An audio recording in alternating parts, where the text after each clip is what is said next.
Hello students, तो हम लोग अभी पढ़ रहे हैं द्विघात व्यंजक, ठीक है। और द्विघात व्यंजक में हमने समीकरण में हम लोगों ने उसके मूलों की प्रकृति पढ़ ली। इसके बाद हम लोगों ने उसका ग्राफ भी पढ़ा, ठीक है। ग्राफ की वजह से हमने ये देखा कि परवलय कैसे बनता है। साथ ही साथ हमने ये भी देखा कि द्विघात व्यंजक जो आता है उसका परिसर कैसे ज्ञात करते हैं, ठीक है। और परिसर ज्ञात करने के लिए जो भी केसेस हमने पढ़े वो हमने देखे थे पिछली क्लास में कि हम चाहे तो x को रेस्ट्रिक्ट भी कर सकते हैं, x को बाउंड कर करके, और तो भी परिसर निकाल सकते हैं। और यदि x बिलोंग्स टू R हमें दिया जाए तो परिसर निकालना बड़ा ही आसान होता है। थोड़ा सा रिकैप में मैं दिखा देता हूं उसका। जैसे हम अगर किसी का रेंज निकालना चाहते हैं तो हम क्या कहते हैं कि आप रेंज ले लो -d/4a से लेके अनंत। कब? जब a धनात्मक हो, और अगर a ऋणात्मक होगा तो -अनंत से -d/4a होगा, ठीक है। ऐसा क्यों हो रहा है? क्योंकि a धनात्मक में परवलय कैसा है? ऊपर की ओर, और a ऋणात्मक में परवलय कैसा है? नीचे की ओर। इसीलिए हम लोगों का जो परिसर होता है वो क्लियर हो जाता है, ठीक है। साथ ही साथ हम लोगों ने x के अगर अंतराल को हम निश्चित कर दें, या मान लीजिए मैंने कह दिया a से b तक है, तो उसका परिसर कैसे निकालते हैं ये हम अपनी पिछली क्लास में देख चुके हैं, ठीक है। अभी हम ग्राफ पर ही रहेंगे, क्योंकि मैंने आपसे जब ये कहा था कि ग्राफ बहुत इंपॉर्टेंट है। किसी भी प्रतियोगी परीक्षा के लिहाज से जो ग्राफ होते हैं वो बहुत इंपॉर्टेंट होते हैं, इसलिए इन ग्राफों को याद रखना, चाहे वो लॉग का हो, चाहे वो हमने मॉडुलस में बात करी हो, किसी में भी हमने बात करी, या द्विघात में भी हमने बात करी। और ये ग्राफ जब आप क्लास 12th में पहुंचते हैं और ये 12th के जो सवाल आप जब सॉल्व करना चाहते हैं, या IIT JEE के बहुत सारे सवाल जब आते हैं, तो उनमें ग्राफिकल अप्रोच बहुत अच्छी होती है। ग्राफिकल अप्रोच बहुत तेजी से सवाल को सॉल्व करती है। तो ये जितने भी ग्राफ हम अभी पढ़ रहे हैं ये सब आपको याद रखने हैं, प्रैक्टिस में लाने हैं, और इनके ऊपर आपको बहुत ज्यादा प्रैक्टिस करके अपने आप को स्ट्रांग बनाना है ग्राफ में। ग्राफ वाले पार्ट से हमें हटना नहीं है कभी। अब देखिए, ग्राफिकली हमने रेंज निकाल लिया था, ग्राफिकली हमने परवलय को समझ लिया था कि परवलय कैसे काम करेगा। अब हम जो बात करेंगे हम वो ग्राफ पढ़ने की कोशिश करेंगे, ठीक है। ये ग्राफ पढ़ना हमारे लिए बहुत जरूरी भी है, ठीक है। अब अगर मान लीजिए एक क्वेश्चन मैं देता हूं आपको, आज जो हम बात कर रहे हैं वो ग्राफिकली अप्रोच पर बात कर रहे हैं। मैंने आपसे बोला कि आपको दे रखा है ax² y बराबर ax² plus bx plus c, जहां कंडीशन वही a नॉट इक्वल टू 0 और a b c belongs to real number है, ठीक है। का आलेख, अब मैं उसका आलेख दे रहा हूं आपको, ठीक है। अभी तक तो हम आलेख बनाते थे, ग्राफ हम बनाते थे, अब हम क्या कर रहे हैं वो आलेख मैं दूंगा, और अब हमें ये दिखाना पड़ेगा कि a और b और c क्या होंगे और ये कैसे सवाल बनेगा वो देखें। का आलेख है, अपन ने ये बनाया ऐसा, ये मेरा x अक्ष है, ये मेरा y अक्ष है, और मैंने परवलय कुछ इस तरह से बना दिया, ठीक है। मैंने क्या करा, यहां पर इस जगह पर 1 लिखा, इस जगह पर 2 लिख दिया, ठीक है। ये मेरा ग्राफ मैंने आपको दे दिया, ठीक है। और ये शीर्ष है इसका, ये तो आपको क्लियर है ही। अब वो बोल रहा है कि निम्नलिखित चिन्हों का, निम्नलिखित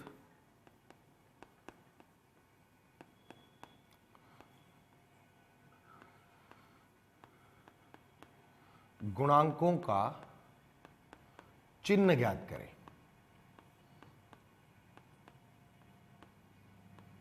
निम्नलिखित गुणांकों का चिन्ह ज्ञात करें। क्वेश्चन क्या था, हमको दिया गया y बराबर ax² plus bx plus c, जहां a शून्य नहीं है, abc belongs to real number है।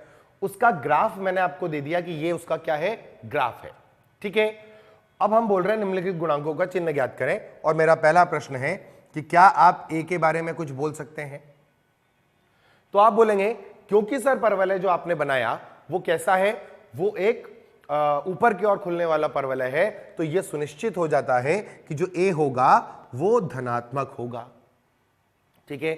मैंने दूसरा प्रश्न कहा कि क्या आप b के बारे में कोई बात कर सकते हैं कि b कैसा होगा? आप बोलोगे कि सर b के बारे में बात करना है, तो हम ये देख पा रहे हैं कि जो शीर्ष है, शीर्ष के निर्देशांक अब तक तो हमें याद हो गए हैं, और भी मैं बार बार बोलता रहूंगा ताकि आप भूलें कभी ना।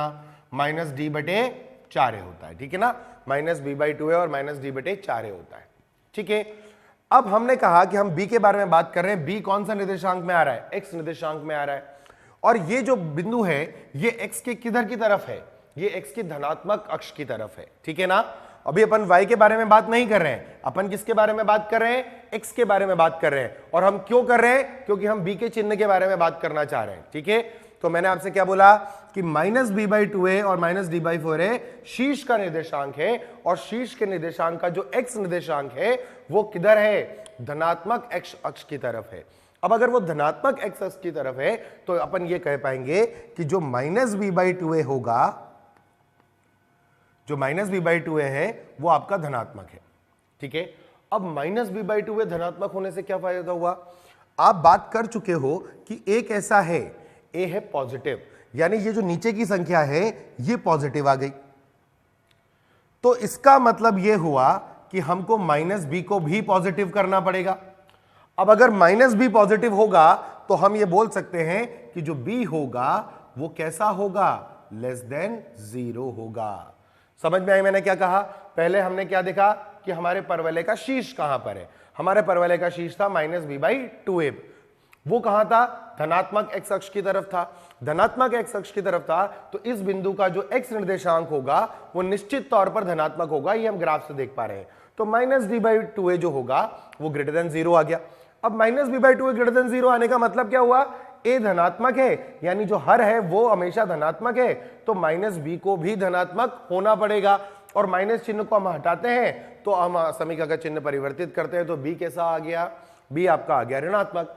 अब हमने बात करी कि आप c के बारे में बात करो, तीसरा केस हम बात कर रहे हैं किसके लिए, कि भाई c के बारे में बात करो। अब देखो c कैसे निकलेगा, यहां आप व्यंजक के बारे में देखें, ध्यान से व्यंजक को देखें, गौर से व्यंजक को देखें। तो आपको अगर मैं बोलूं इस द्विघात व्यंजक से आपको c निकालना है, तो बताओ x का मान क्या रखोगे। आपको ना a से मतलब है ना b से मतलब है, आपको मतलब सिर्फ किससे है, c से है। तो आप क्या बोलोगे कि सर इन दोनों को खत्म होना पड़ेगा, इन दोनों को शून्य होना पड़ेगा। मैंने कहा अगर इनको शून्य करना है तो x के किस मान पर शून्य करूं, आप बोलोगे सर x का मान शून्य रख दोगे तो ये भी शून्य हो जाएगा और ये भी शून्य हो जाएगा और y का मान c आ जाएगा। मैंने कहा बहुत बढ़िया। तो c निकालने के लिए हम क्या कर रहे हैं, हम c निकालने के लिए x बराबर 0 पुट कर रहे हैं, तो हमारा y बराबर आ रहा है a इंटू 0 का square plus b into 0 plus c, यानी y बराबर c आ गया।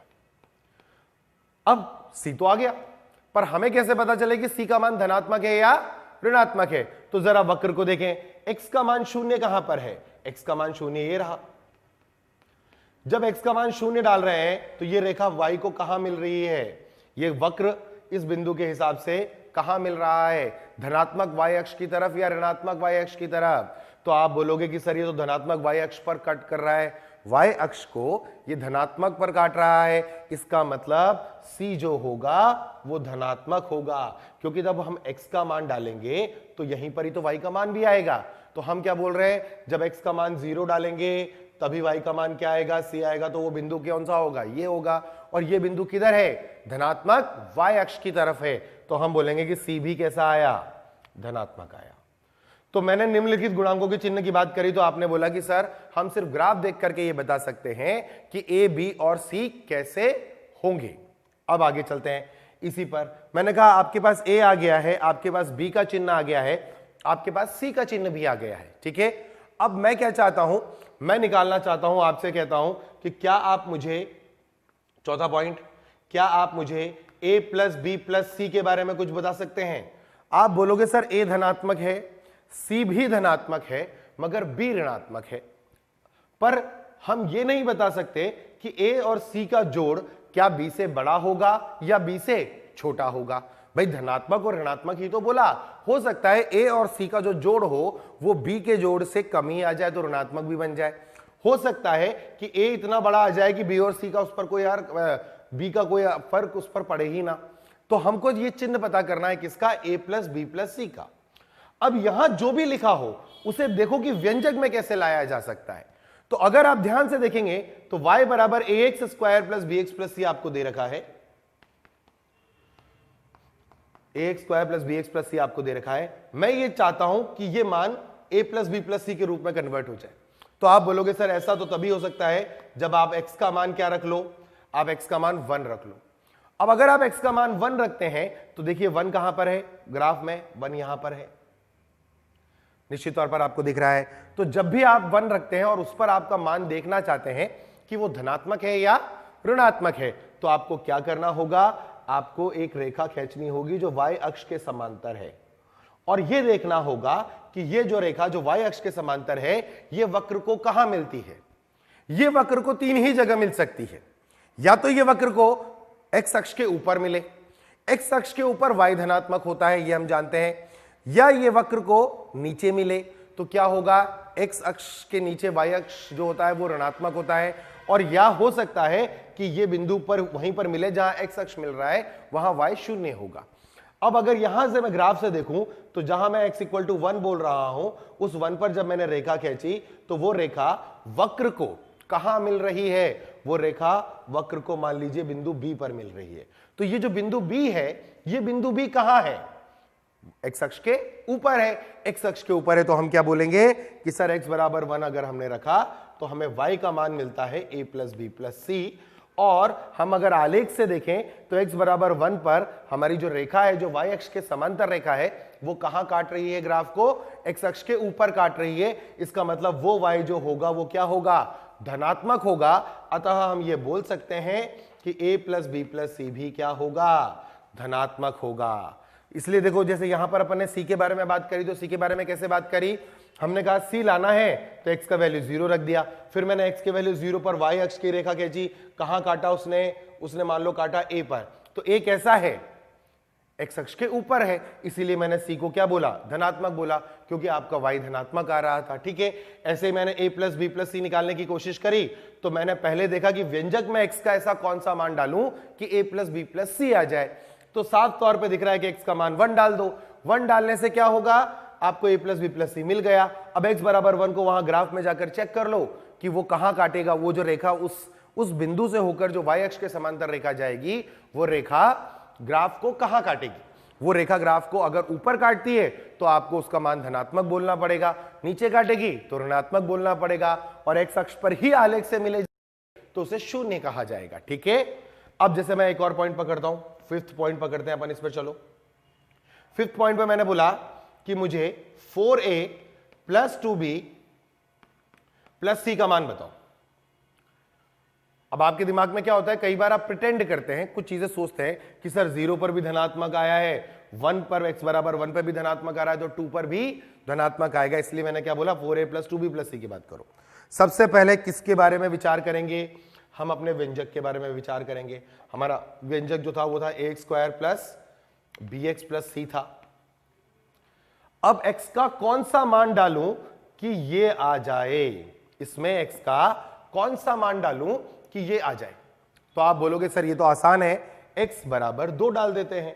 अगर हम इसमें x बराबर 2 डालेंगे तो y का मान बनेगा 4a plus 2b plus c, 4a plus 2b plus c। अब x बराबर 2 पर हमें वक्र में जाना पड़ेगा। जब मैं x बराबर 2 पर वक्र पर आया तो मैंने क्या करा, x बराबर 2 वाली रेखा जो ये दिखा, मैंने इस पर लाइन खींचना शुरू करा, किसके समांतर, y अक्ष के समांतर। मैंने किसके समांतर रेखा खींचा, y अक्ष के समांतर। कहां मिल पाया, आलेख को नीचे मिला, c बिंदु पर मिला। c बिंदु कहां पर है, नीचे है, नीचे है, इसका मतलब y अक्ष कैसा, y कैसा कोऑर्डिनेट, y ऋणात्मक आ गया। अगर y ऋणात्मक आ गया तो मैं बोलूंगा क्योंकि y लेस देन 0 आ रहा है इसीलिए 4a plus 2b plus c less than 0 होगा। ठीक है, इससे हमें यह नहीं पता चल रहा कि a का मान क्या है या b का मान क्या है या c का मान क्या है। हमको क्या पता चल रहा है, हमको सिर्फ यह पता चल रहा है कि वो धनात्मक होगा या वो ऋणात्मक होगा। तो आलेख को देख करके मैं ये डिसाइड कर सकता हूं कि जो आपके गुणांक हैं वो धनात्मक हैं या ऋणात्मक हैं, जिस भी द्विघात व्यंजक को आप दें। इस पर आप जैसा चाहे वैसा सवाल बना सकते हैं। और हम ये जो सवाल यहां पूछते हैं, या जब भी आपसे कोई प्रश्न पूछा जाएगा तो वो x के किसी मान को डाल के ही पूछा जाएगा। a, b और c कैसे निकालते हैं वो मैंने बता दिया। a तो बहुत आसान है, ग्राफ देखा और पता चल जाएगा कि ये धनात्मक है या ये ऋणात्मक है। b निकालने के लिए हमें क्या करना है, हमें उस जो ग्राफ हमें दिया गया है उसके शीर्ष को देखना है। अब शीर्ष या तो y अक्ष के इधर होगा, या तो y अक्ष के उधर होगा, या y अक्ष पर ही होगा। अगर y अक्ष के इधर आ रहा है, राइट साइड में आ रहा है, y अक्ष के दाएं तरफ पड़ा हुआ है, तो हम बोलेंगे कि शीर्ष का x निर्देशांक धनात्मक है। यदि आपका शीर्ष जो है वो दूसरी तरफ है, यानी ऋणात्मक x अक्ष की तरफ है, तो हम बोलेंगे कि उसका x निर्देशांक ऋणात्मक है। और इसी से हम डिसाइड करेंगे कि b का चिन्ह क्या आएगा। c का चिन्ह ज्ञात करने के लिए हम क्या करते हैं, x के मान में 0 डाल देते हैं। अगर इसी प्रश्न की बात करें, अब जैसे मैंने मान लो एक और प्रश्न लिखा, इसमें छठा प्रश्न लेता हूं। इसमें मैं जितने चाहे उतने प्रश्न बना सकता हूं अपनी सोच से, ठीक है। मैंने आपसे बोला कि बताएं a minus B plus C कैसा होगा, a minus B plus C कैसा होगा। आप बोलोगे ठीक है सर, हम सबसे पहले व्यंजक को लिख लेते हैं। हमारा व्यंजक है ax square plus B X plus C. मैं सोच रहा हूं कि x का क्या मान डालूं, मैं ऋणात्मक चाहता हूं b को, तो मैंने x की वैल्यू -1 डाली। इससे क्या हुआ, ये बना a, क्योंकि -1 का स्क्वायर कितना होगा बेटा, 1 हो जाएगा। और यहां क्या आ जाएगा, -b, और यहां क्या आ जाएगा, c। तो आपको मिल गया y बराबर a माइनस बी प्लस सी। आपने x का मान क्या डाला बेटा, -1 डाला।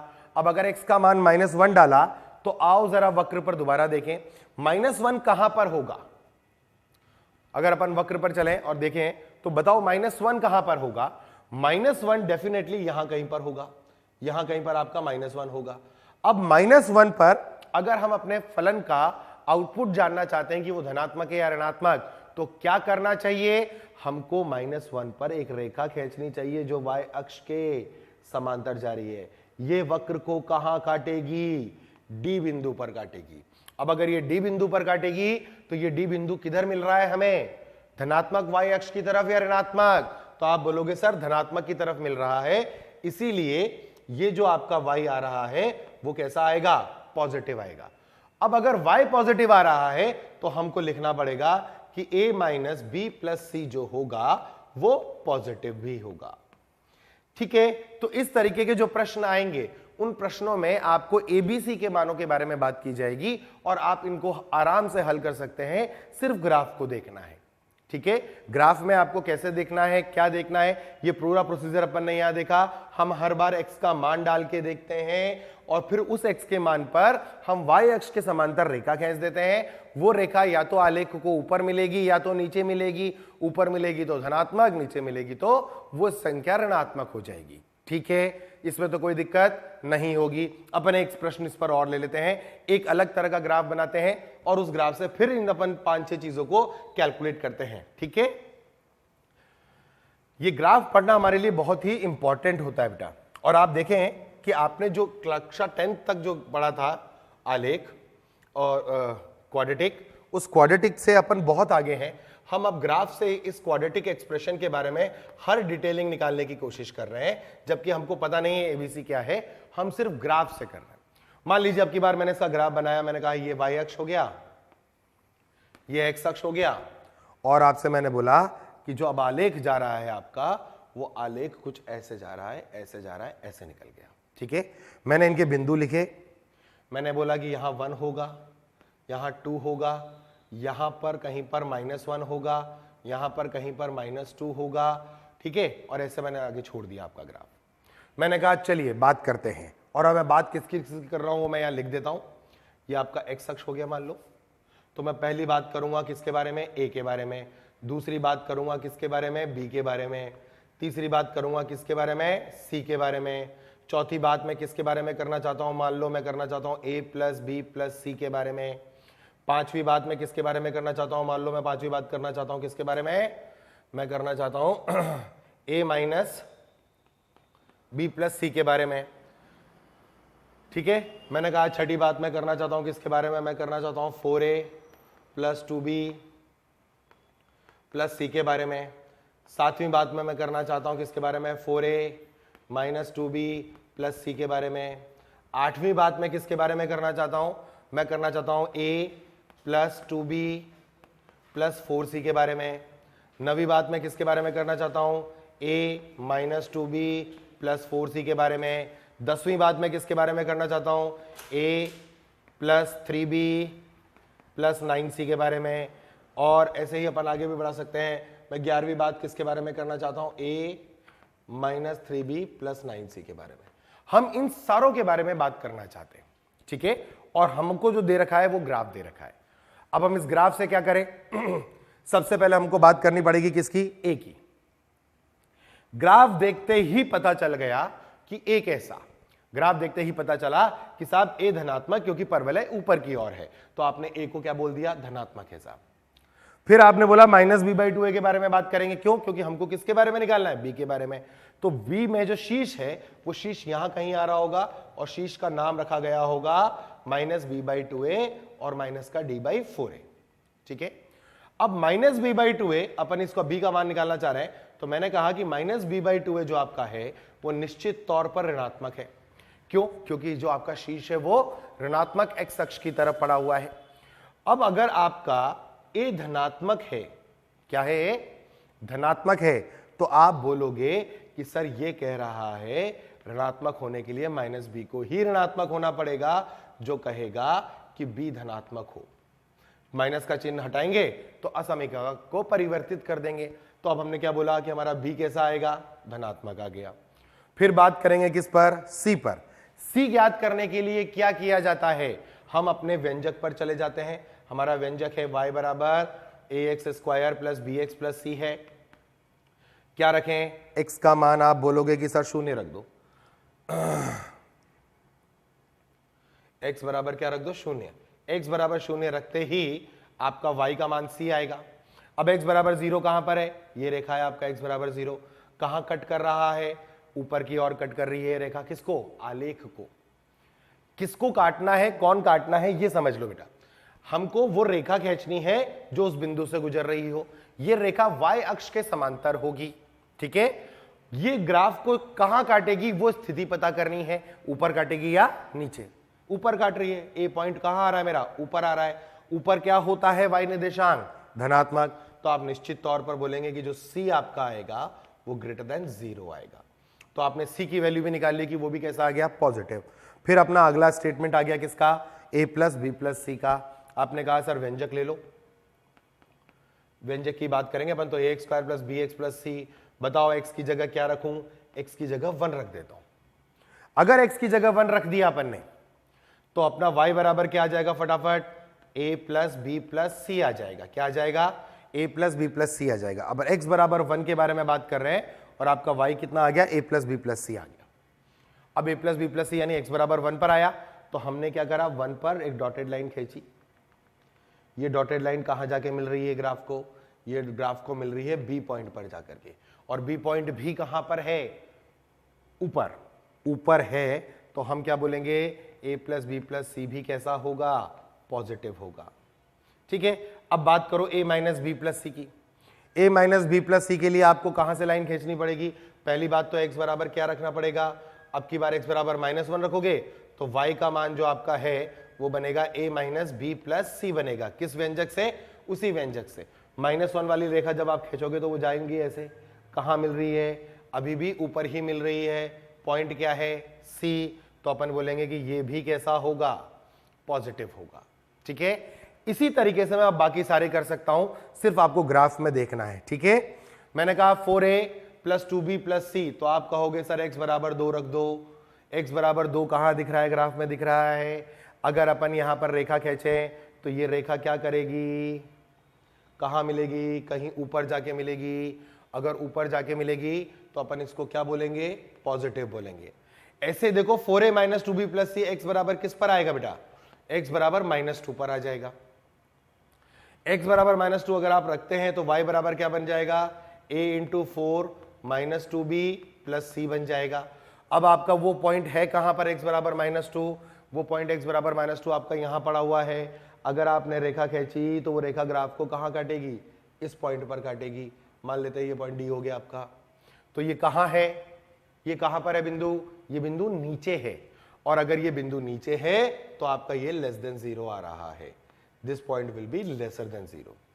अब आप देखो a plus 2b plus 4c, थोड़ा नया सा दिखने की चीज आ गई, a plus 2b plus 4c।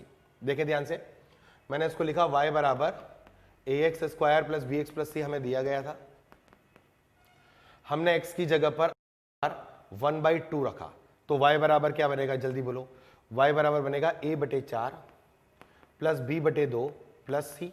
यदि हम 4 एलसीएम ले लें तो क्या बन जाएगा हमारा, 4 आ जाएगा, तो ये आएगा a plus 2b plus 4c आ जाएगा। ठीक है यहां तक।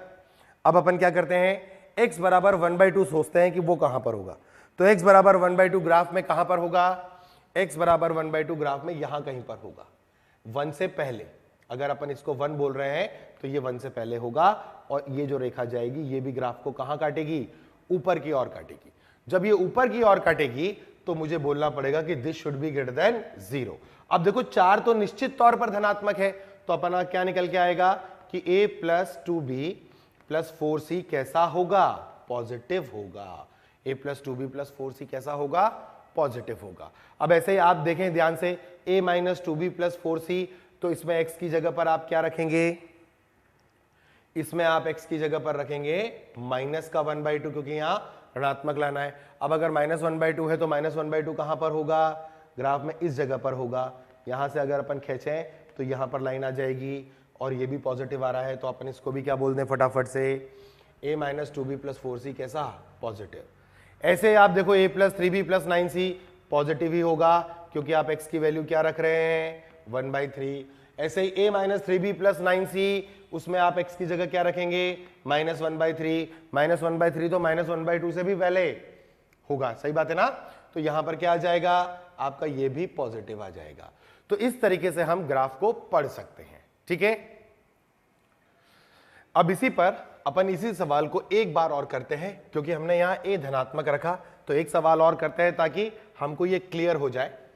आलेख अपन यही रखेंगे, बस हम ग्राफ बना देंगे अलग से। ठीक है, तो मैं क्वेश्चन फिर से लिख लेता हूं। ठीक है, मैंने क्वेश्चन बोला बच्चों कि y बराबर वही है ax square plus bx plus c बराबर 0, और कंडीशन है a is not equal to 0 और a b c belongs to real number. ठीक है ना। अब मैं क्या है ग्राफ बना देता हूं इसका।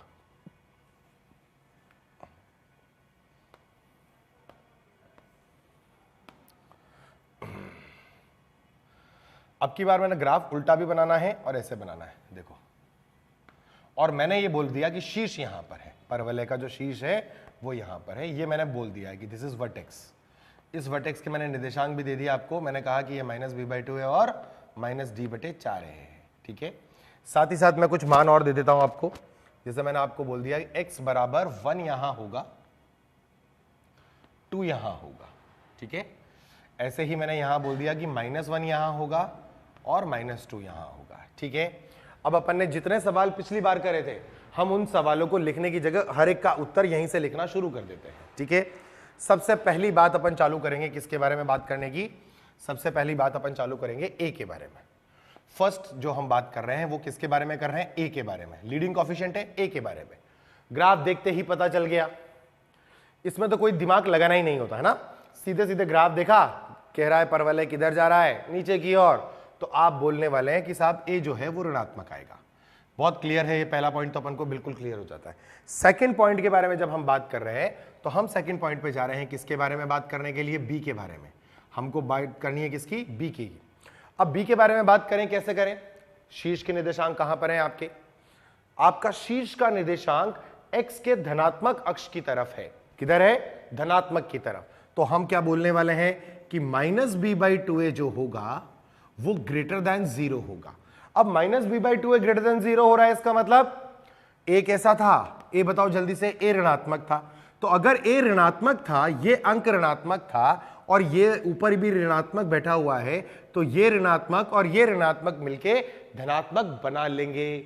बोलो हाँ या ना। ये ऋणात्मक चिन्ह वहां बैठा हुआ है और a को आप बोल चुके हो कि a ऋणात्मक है, तो नीचे की संख्या भी कैसी हो गई, ऋणात्मक, ऋणात्मक, और ये ऋणात्मक तो धनात्मक हो गए। अब बचा कौन, b बचा।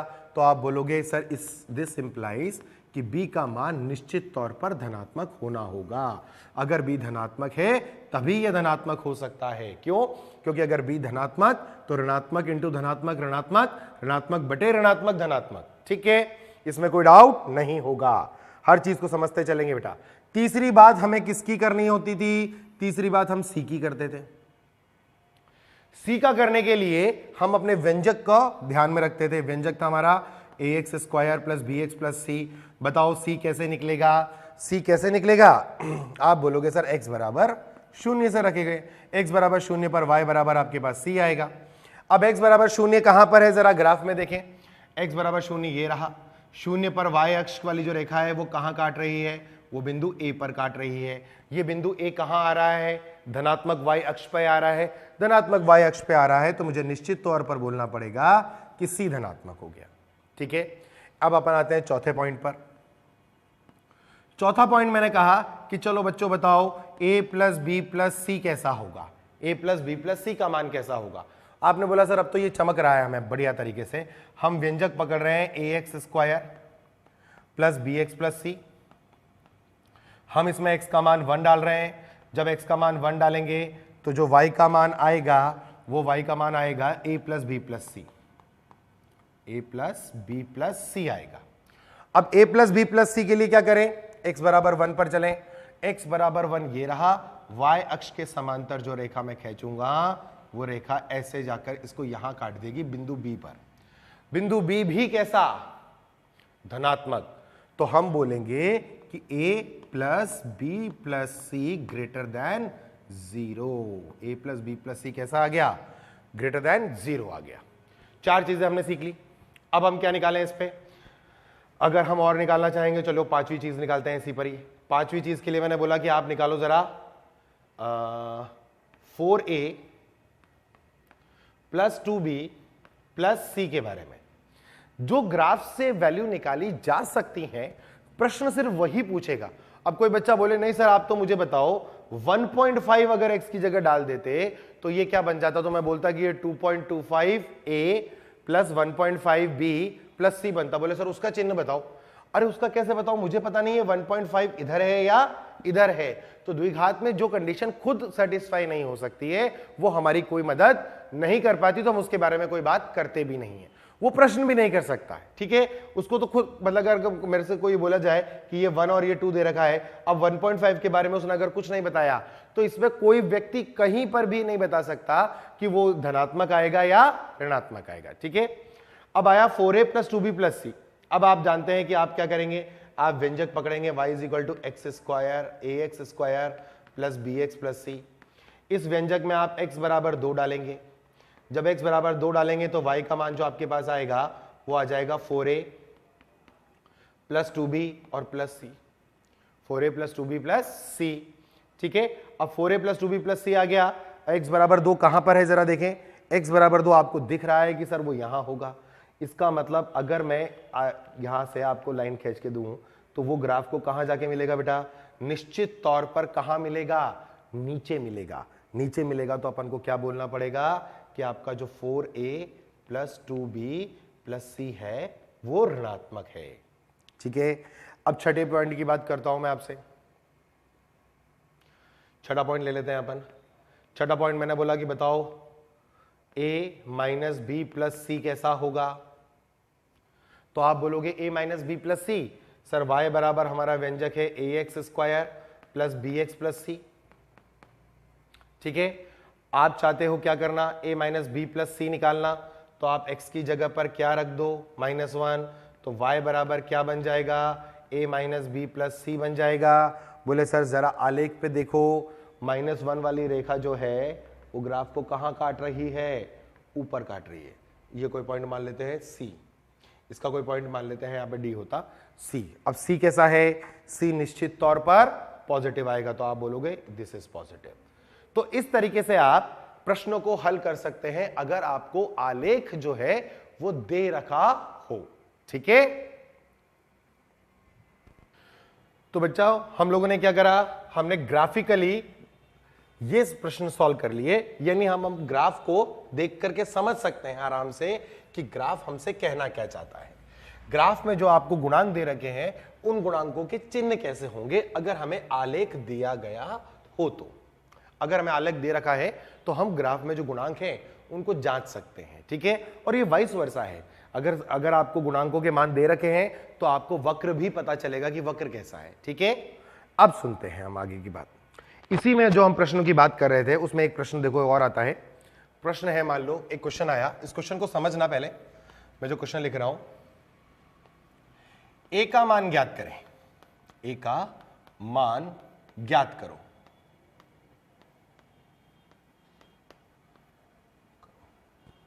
जब a plus 4 into x square minus 2ax plus 2a minus 6 less than 0 हो for all x belongs to real number, ठीक है। इसका जो अपन बोलते हैं इसको बोलते हैं फॉर ऑल। इसका मतलब x के सभी वास्तविक मानों के लिए यदि यह द्विघात व्यंजक जो आपको दे रखा है अगर ये ऋणात्मक आ रहा है तो उस वक्त a का मान क्या रहा होगा, या a का मान किस अंतराल में होगा। प्रश्न क्या कह रहा है? प्रश्न ने बोला कि साहब ये क्वाड्रेटिक इक्वेशन आपको या क्वाड्रेटिक एक्सप्रेशन आपको दे रखा है, आपको उन्होंने क्या दे रखा है? एक क्वाड्रेटिक एक्सप्रेशन दे रखा है, और वो कह रहे हैं कि इस क्वाड्रेटिक एक्सप्रेशन का जो मान है वो x का कोई भी मान इसमें डाल दो, वो सदैव क्या देने वाला है? ऋणात्मक देने वाला है। तो वो a का मान निकालना चाहता है। अब हम कैसे निकालें? तो हम देखते हैं कि हमने द्विघात में क्या पढ़ा है। हमने द्विघात में पढ़ा है कि ऐसा कौन सा ग्राफ है जो x अक्ष के नीचे ही चलता है हमेशा। ये कह रहा है कि हमेशा ऋणात्मक होना चाहिए। ऋणात्मक का मतलब न शून्य न धनात्मक, ये हमेशा कैसा होना चाहिए? ऋणात्मक होना चाहिए। तो ऋणात्मक के लिए एक ही सिचुएशन है कि आपका ग्राफ ऐसे जाए, ना तो वो एक्स अक्ष को कभी टच करे ना वो एक्स अक्ष को कट करके ऊपर निकले, क्योंकि अगर ग्राफ ऊपर निकल गया तो कुछ y के मान धनात्मक देगा, ठीक है। अगर वो एक्स अक्ष को स्पर्श कर गया तो उस मान पर वो ऋणात्मक शून्य देगा। हम चाहते हैं कि वो हमेशा ऋणात्मक रहे, यानी ग्राफ इस सिचुएशन का बने। यही प्रश्न कह रहा है। प्रश्न ने ये कहा, मतलब ये कहा कि मैं कभी भी धनात्मक नहीं होऊंगा और मैं शून्य नहीं होना चाहता, मैं हमेशा क्या रहना चाहता हूं? ऋणात्मक। अब अगर ऐसा है और ये ग्राफ है तो इस ग्राफ को देखकर मुझे याद आया कि इसका तो a नेगेटिव है, ये तो साफ बात है, और न ये ग्राफ एक्स अक्ष को स्पर्श कर रहा है, इसका मतलब d बराबर शून्य नहीं होगा, ना ये ग्राफ एक्स अक्ष को कट कर रहा है, इसका मतलब d ग्रेटर देन 0 भी नहीं होगा। तो इसका मतलब a ऋणात्मक है और साथ ही साथ d भी क्या होगा? ऋणात्मक। अब a ऋणात्मक और d ऋणात्मक बोलते ही मेरा जो ग्राफ है एक्स अक्ष अगर ये है तो उसके नीचे से चला जाएगा। वही मैं यहां पर सिचुएशन चाहता हूं, ठीक है। अब इस सिचुएशन के लिए क्या करूं? ये जो प्रश्न दे रखा है उसमें हम यही कंडीशन लगा देते हैं। तो पहली कंडीशन के बारे में बात करता हूं मैंने कहा a ऋणात्मक, किसका? ये बात कर रहे हैं हम द्विघात व्यंजक ax square plus bx plus c की बात कर रहे हैं। तो a मतलब लीडिंग कॉफिशिएंट, यहां लीडिंग कॉफिशिएंट कौन है? a प्लस 4 है, तो हम a प्लस 4 को लेस देन 0 बोलते हैं। तो आ गया आपका a लेस देन -4। इसका मतलब क्या हुआ कि जो a का मान है वो माइनस अनंत से लेकर और -4 तक आ रहा है। ये हमारा पहला आंसर आ गया बेटा।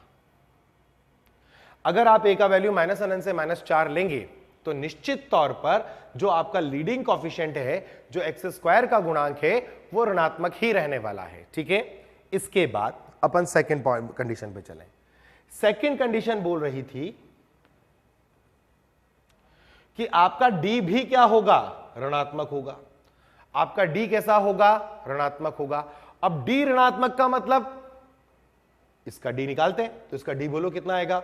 आप बोलोगे -2a का होल स्क्वायर। ये मैं जबरदस्ती लिखता हूं बेटा, -2a का होल स्क्वायर। इतना तो आप समझ ही पा रहे हैं कि इसको मैं 4a स्क्वायर डायरेक्ट लिख सकता हूं, लेकिन क्योंकि हम लोग ऑनलाइन की बात कर रहे हैं तो कई बार बच्चों को इस बात पे कंफ्यूजन हो जाता है कि ये कहां से आया, तो मैं इसलिए इसको बार बार लिखता हूं, ठीक है ना। तो ये आ गया आपका -2a, क्योंकि ये पूरा b ही है।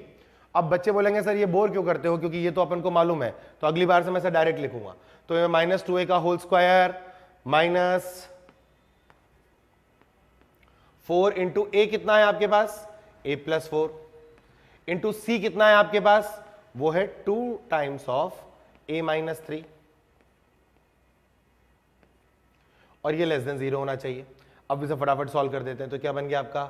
4a square minus 4 times of into 2 times of, ये लिखा हुआ है आपका a plus 4 into a minus 3, और लेस देन 0। अब देखो ये दोनों तरफ से 4 4 कॉमन ले लूंगा तो मेरे को क्या मिलेगा, फटाफट बताओ। 4 तो गया, बचा यहां पर a square minus 2 times of, अब फटाफट इसको मल्टीप्लाई करेंगे तो मल्टीप्लाई मैं डायरेक्ट कर रहा हूं, आप लोग करके देख लेंगे। a square plus a minus 12, ठीक है, लेस देन 0। ये क्या बन गया आपका, a square minus 2a square minus 2a plus 24 less than 0। क्या बना फटाफट बोलो, माइनस का a स्क्वायर माइनस का 2a और प्लस का 24 लेस देन 0।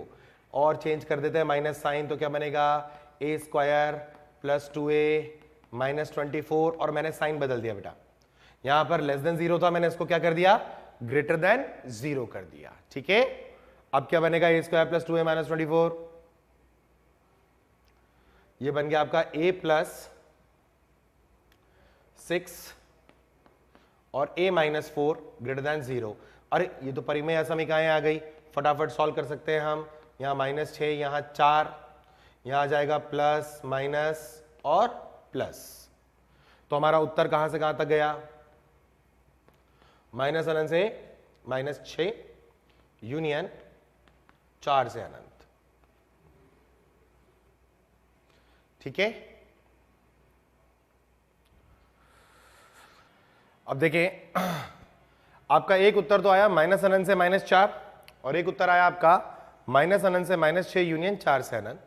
तो हमको इसका इंटरसेक्शन लेना पड़ेगा, तो माइनस अनंत से लेके प्लस अनंत तक आप लिख लें संख्या रेखा, उस संख्या रेखा पर जितने भी अंक आए हैं उन्हें लिखते चलें।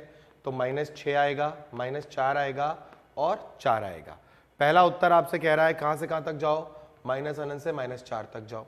दूसरा उत्तर आपसे कह रहा है कहां से कहां तक जाओ, माइनस अनंत से माइनस 6 जाओ और 4 से अनंत जाओ। तो कॉमन पार्ट कितना आ गया, इतना आ गया, तो a बिलोंग्स टू कितना आ गया आपके पास, माइनस अनंत से माइनस 6, ये आपका उत्तर हो गया। यानी a का मान यदि माइनस अनंत से माइनस 6 लिया तो इसका जो समीकरण होगा उसमें कोई भी मान x का डालेंगे तो वो सदैव क्या आएगा, ऋणात्मक ही आएगा, ठीक है। इसी तरीके से एक और प्रश्न अपन करके देखें, इसी का उल्टा कर लेते हैं उस सवाल को।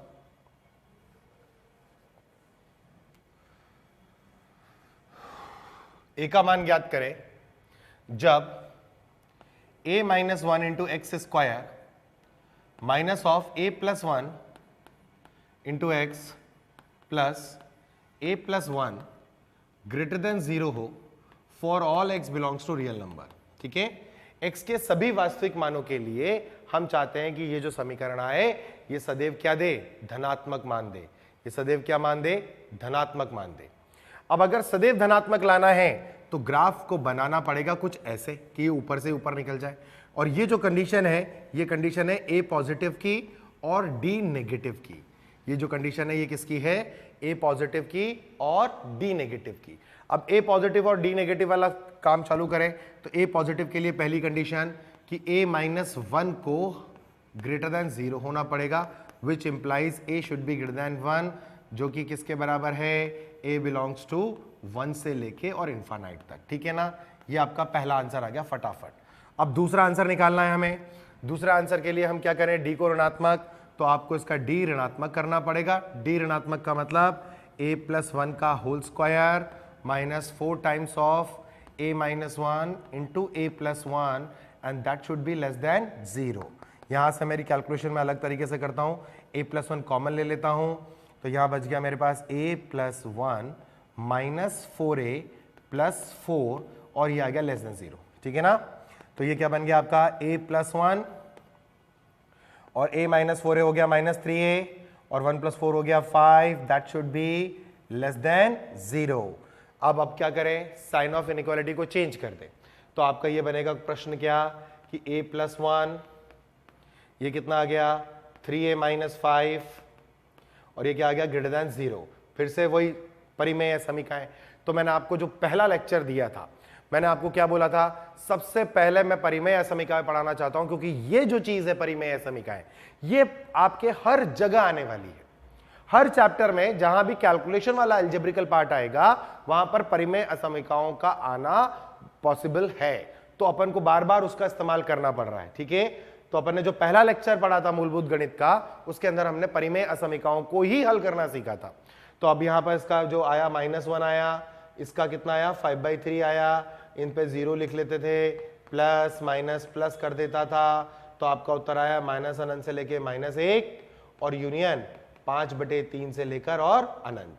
अब आपको इसका और इसका क्या करना पड़ेगा, इंटरसेक्शन लेना पड़ेगा। इंटरसेक्शन लेने का मेरे पास एक ही तरीका है, संख्या रेखा पर -अनंत से प्लस अनंत लिख दिया, यहां पर कितना आ गया -1, यहां कितना आ गया 1, यहां कितना आ गया 5/3। सबसे पहला उत्तर कहां से कहां तक, एक ओपन ब्रैकेट लगा रखा ना, छोटा ब्रैकेट, तो ओपन से लेके अनंत, इसका मतलब 1 को हम नहीं ले रहे हैं पर 1 से आगे की सारे अंक ले रहे हैं। ये क्या कह रहा है, -अनंत से -1 आ जाओ और 5/3 से अनंत आ जाओ, तो कॉमन पार्ट कितना हो गया, a belongs to 5/3 to infinity हो गया। तो आपका जो फाइनल आंसर आया a का, वो क्या आना चाहिए, 5/3 से लेकर और अनंत आना चाहिए। ठीक है, चलिए अब और सवाल देखते हैं इसी के अंदर। सिर्फ द्विघात के लॉजिक को हम यूज करते हुए सवाल कर रहे हैं और सवालों की सिर्फ लैंग्वेज है और उससे हम सारा प्रश्न पकड़ लेते हैं। जैसे एक क्वेश्चन आया, सपोज करो यदि द्विघात व्यंजक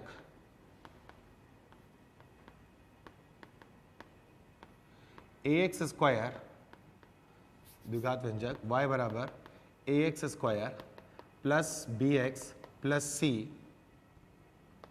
जहां a शून्य ना हो, abc बिलोंग्स टू r का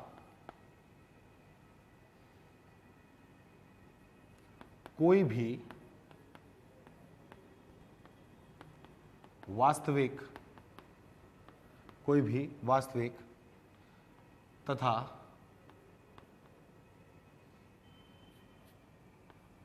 भिन्न मूल न हो। हमको एक द्विघात व्यंजक दिया गया है और यह कहा गया कि ax² plus bx plus c का कोई भी वास्तविक तथा भिन्न मूल्य न हो, तथा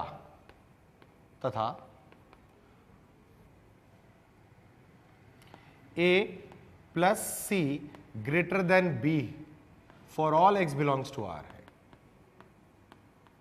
तब 4a plus b greater than c, तब सिद्ध करें कि 4a plus b is greater than c है। 4a, इसको ऐसा लिख लेते हैं, 4a plus b plus c greater than 0 है, 4a plus 2b plus c greater than 0 है। अब हमें यह सिद्ध करना है। ठीक है, द्विघात व्यंजक दिया गया है और बोला गया है कि इसका कोई भी क्या नहीं हो सकता, कोई मूल्य नहीं है, वो भी कैसा, वास्तविक मूल नहीं है, भिन्न मूल्य नहीं है। इसका मतलब इसका जो भी मूल होंगे वो काल्पनिक होंगे, नॉन रियल होंगे। तो आप बोलोगे कि सर इसका डी ऋणात्मक होगा। देखो क्वेश्चन से ही हमें डाटा निकालना है, तो हम क्वेश्चन से ही डाटा निकालने की कोशिश कर रहे हैं। तो उसने बोला क्योंकि इसके मूल क्या है, इसके मूल वास्तविक नहीं है, तो उसका डी ऋणात्मक होगा। वास्तविक नहीं है इसका मतलब डी ऋणात्मक हो गया। अब इस द्विघात व्यंजक का डी तो हो गया ऋणात्मक, उसने बोला a प्लस सी जो है वो ग्रेटर देन b है। तो अगर मैं इसको पकड़ने की कोशिश करूं तो ये क्या डाटा रिट्रीव करके देगा, ये कहेगा a माइनस बी प्लस सी जो है वो ग्रेटर देन 0 है। व्यंजक को देख करके मुझे समझ में आया कि यदि मैं x बराबर -1 रखूं किसमें, y बराबर ax² प्लस bx प्लस सी में, तो आपका y बराबर क्या बन जाएगा, a minus B plus C बन जाएगा। और ये आपको धनात्मक दे रखा है। अब आप ध्यान से सुने बेटा, यदि किसी द्विघात व्यंजक का डी ऋणात्मक है तो दो ही केस हो सकते हैं, क्या कि या तो उसका ग्राफ जो है, आलेख जो है वो एक्स अक्ष के ऊपर बन जाए, वो तभी बनेगा जब एक ऐसा हो, धनात्मक हो, या उसका आलेख पूरा एक्स अक्ष के नीचे बनेगा। ठीक है ना, दो ही केस है हमारे पास, या तो ग्राफ ऐसे चला जाए डी नेगेटिव का, या तो ग्राफ डी नेगेटिव का ऐसा चला जाए। अगर ऐसा गया तो वो एक्स के सभी मानों के लिए क्या देगा, वो एक्स के सभी मानों के लिए धनात्मक मान देगा। और ऐसा गया तो वह x के सभी मानों के लिए क्या देने वाला है, ऋणात्मक मान देने वाला है। अब हमें प्रश्न में दिया गया कि a minus B plus C greater than 0 है। अब अगर a minus B plus C greater than 0 है, इसका मतलब x बराबर -1 पर मेरे द्विघात व्यंजक को क्या मिल रहा है, धनात्मक मान।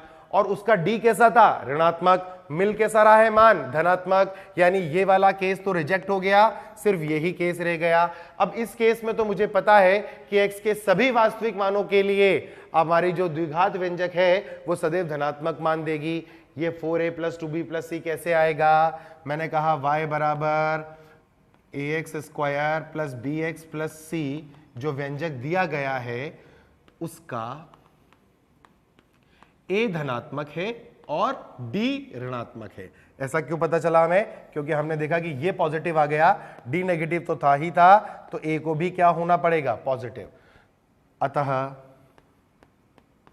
x बराबर 2 डाल दो, क्या मिलेगा, 4a + 2b + c and that should be greater than 0। क्यों, क्योंकि इसका मान तो x के सभी वास्तविक मानों के लिए सदैव कैसा होता है, धनात्मक होता है। इसका कैसा होता है, सदैव धनात्मक मान देता है।